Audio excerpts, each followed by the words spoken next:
Hartlik goeiemôre, mag die hierdie baie ryklik seën en sy wonderlike doel in die hart en liewe ook so bereik. Nou liewe vriende, ons weet dat 'n luiperd sekerlik uitsonderlik baie goed is in die klim van die boom en dat hulle natuurlik baie goed swem ook. En nou is die vraag, waar sal jy dan nou van hom wegkruip? Want op land is hy geweldig rats en vinnig en oor hulle so 'n bietjie kleiner as 'n tier is, kruip hulle baie maklik weg. Inteendeel, een van die mensvreters wat so baie mense doodgemaak het, was juis 'n luiperd daar in Indië. En dat hy so maklik kon wegkruip was juis die rede dat hulle so gesukkel het om hom te vind en op die ou en dan van kant te maak. So liewe vriende, waar sal jy nou wegkruip vir 'n luiperd as hy op jou spoor sou wees?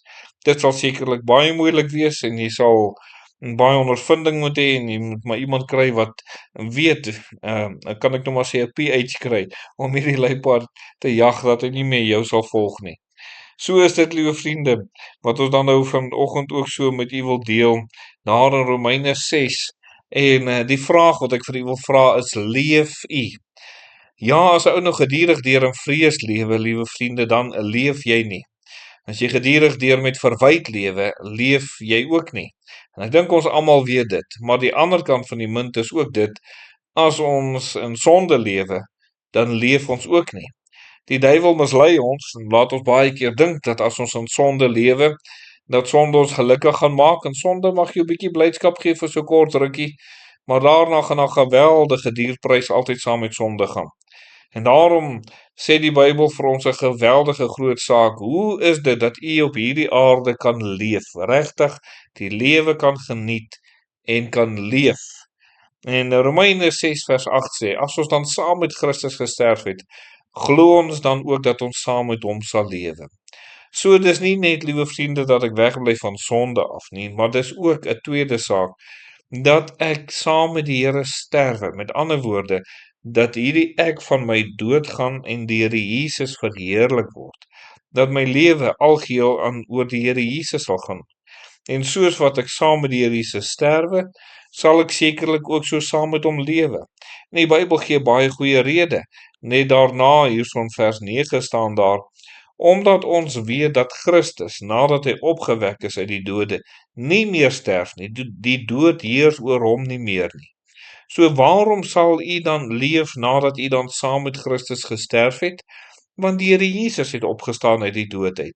Hy het al die vyande verslaan wat daar is. Die ou duiwel, die dood, die mag van sonde, liewe vriende, die skade wat sonde aan 'n mens se lewe doen, die Here het al hierdie vyande verslaan. En wanneer ek dan so na die Here Jesus toe kom, omdat hy leef, sal u ook leef. En dis die wonderlikheid, liewe vriende, dat jy so saam met die Here kan leef. Jy weet, dit is maar baie as jy daar in die natuur ook kom en jy sien 'n luiperd, hy kan nie anders as hy honger is om te jag en wanneer hy prooi sien, al het hy nou net gelê en slaap, hy gaan sit regop en hy maak 'n plan om daardie prooi te vang want hy moet oorleef. En net so is dit met die kind van die Here of met die mens ook. Ons moet op 'n plek kom sekerlik dat ons in onsself sterwe en ons kan leef omdat die Here Jesus die een is wat ons lewe gee. Ons vertrou op hom en nie op iets anders nie. Vers 10 sê, want die dood wat hy gesterf het, het hy vir die sondes eens en vir altyd gesterwe, maar die lewe wat hy leef, leef hy vir God. Jy sien, liewe vriende, dis een ding om 'n sonde te los en te bely en te laat staan.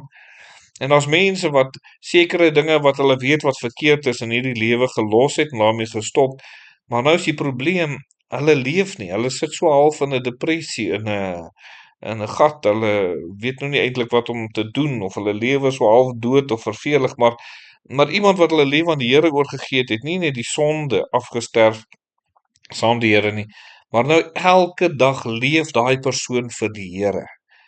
En dit is 'n groter uitdaging, liewe vriende, as om sonde net eenmaal te laat afsterf en te los. Ja, die Here gee dat ons sonde kan afsterf en dat ons dit nie meer doen, dat ons verlos word van sonde, vergewe word van sonde, maar hy stel ons ook in staat om elke dag vir hom te leef, iets vir hom te doen. En dis wat die Here vir u kan doen.